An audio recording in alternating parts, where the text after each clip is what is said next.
नमस्कार दोस्तों। कर्मों का फल आज की कहानी का शीर्षक है, जो कि गौतम बुद्ध की कहानी है। किसी ने सच ही कहा है, दूसरों के साथ किया हुआ छल बर्बादी के सारे रास्ते खोल देता है। अगर आप किसी के साथ गलत करते हैं तो आपके साथ भी गलत होगा।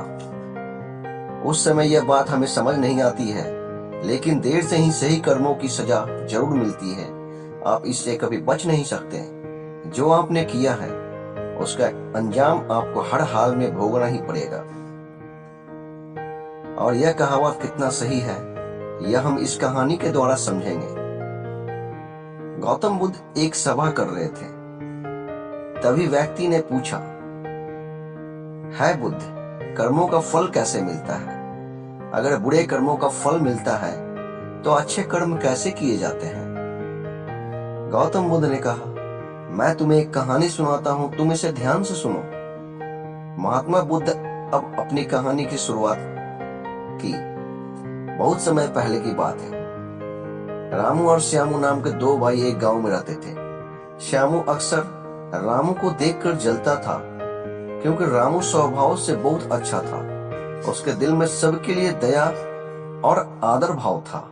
श्यामू का स्वभाव ऐसा था कि उसके दिल में दूसरों के लिए कोई दया नहीं थी।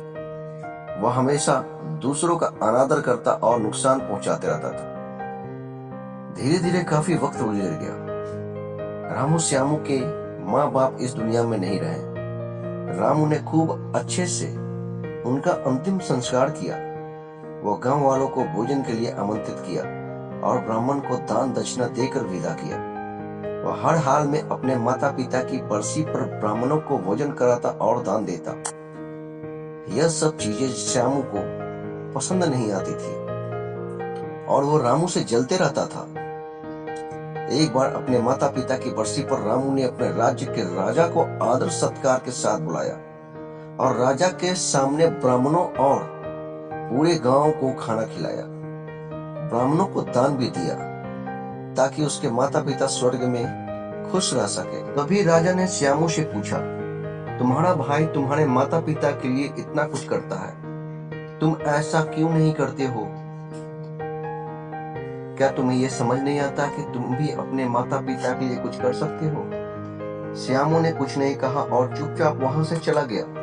उसे गुस्सा आ रहा था, क्योंकि राजा ने उसकी बेइज्जती की और वह रामू से अपने अपमान का बदला लेने का सोच रहा था। अगले दिन ढोंग करना शुरू करता है। नगर के सामने जोर जोर से चीखने लगता है, मेरे माँ बाप मेरे सपने में आए थे, वह स्वर्ग में खुश नहीं है। कोई जाकर वहां उन्हें खाना बनाकर खिलाए, वो तभी खुश होंगे। उन्होंने मुझसे सपने में कहा था, रामू को मेरे पास भेज दो, वह उनकी बहुत सेवा करता है, वह उसके साथ बहुत खुश होंगे। राजा कहते हैं, यह तो अच्छी बात है, लेकिन इसके लिए तो रामू को मरना पड़ेगा। रामू को यह बात समझ आ गया था कि यह सब केवल उसे फंसाने की चाल है, लेकिन वह फिर भी कहता, चलो इस बहाने सेवा करता हूं। और उसने मरने के लिए तैयारी करना शुरू कर दी। वह राजा से कहता है, महाराज, आप अगले दिन नदी किनारे एक नाव का बंदोबस्त कराएं। मैं नाव से कूदकर नदी में अपनी जान दे दूंगा और फिर स्वर्ग में जाकर अपनी माँ बाप की सेवा करूंगा।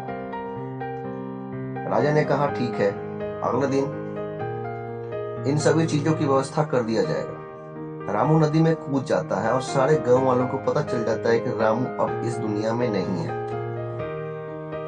अब वह स्वर्ग की ओर चला गया है। माता पिता की सेवा करने के लिए श्यामू बहुत खुश हुआ था कि उसका इकलौता भाई दुनिया में नहीं रहा। जो भी जमीन है अब वह सब मेरा है, मैं ही इसका मालिक बनूंगा। धीरे धीरे काफी दिन गुजर चले। एक दिन अचानक से राजा के दरबार के बाहर रामू बैठा होता है और जोर जोर से रो रहा होता है। राजा के सिपाही उसे दरबार में ले जाते हैं और पूछते हैं, यह चमत्कार कैसे हुआ, तुम जिंदा कैसे हो? तब रामू बताता है, मैं स्वर्ग में गया था, मैंने देखा मेरे माँ बाप अभी भी खुश नहीं है। वो मेरे पर गुस्सा हो रहे थे और कह रहे थे, तुम्हें तो खाना बनाने भी नहीं आता, तुमसे अच्छा तो श्यामू है जो तुमसे अच्छा खाना बना लेता है। तुम जाओ और उसे भेज दो।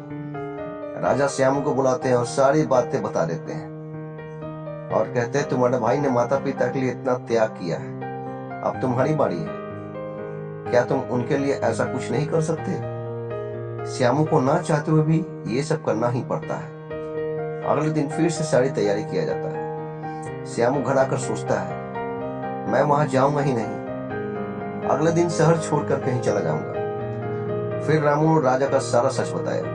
वास्तव में वह जिंदा कैसे बचा, उसने पहले ही मछुआरे से बात कर ली थी जिससे उसकी जान बची और वह 1 महीने तक नगर से दूर रहा था। फिर सही समय पर राज्य में लौट आया।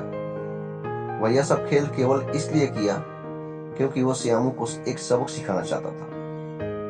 इधर श्यामू शहर छोड़कर जाने का योजना बना चुका था। अपने योजना के अनुसार वह रात के अंधेरे में ही घर छोड़कर भाग जाता है।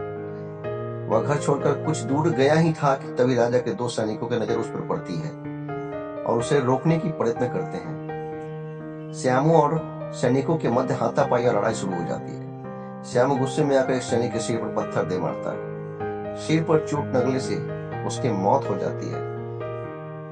यह सारी बातें जब राजा को पता चलती है, वो श्यामू को माफ करने वाले ही थे।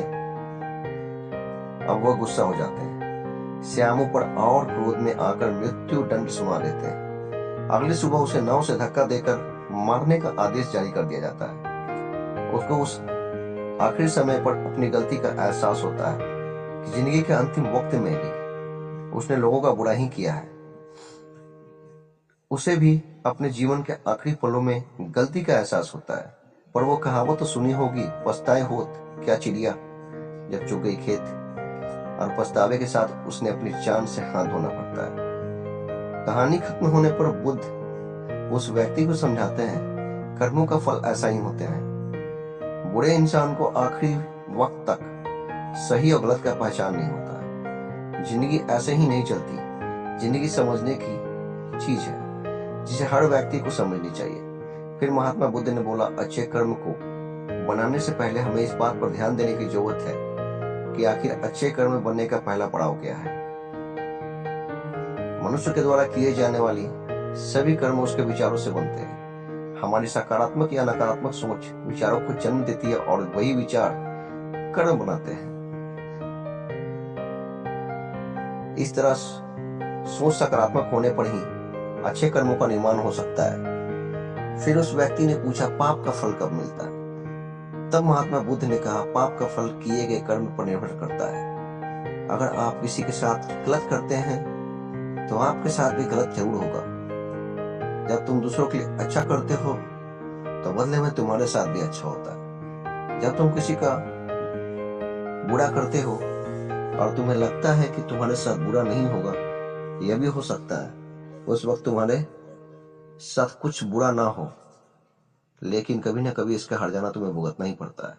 इसलिए तुम्हें किसी के साथ बुरा करने का कोई अधिकार नहीं है, क्योंकि कर्मों का फल कभी ना कभी जरूर मिलता है। धन्यवाद दोस्तों। इस कहानी से हमें जो सीख मिलती है वो यही मिलती है, एक शिक्षा मिलती है, हमेशा किसी के साथ भी अच्छा ही कीजिए, आपके साथ भी अच्छा होगा। धन्यवाद।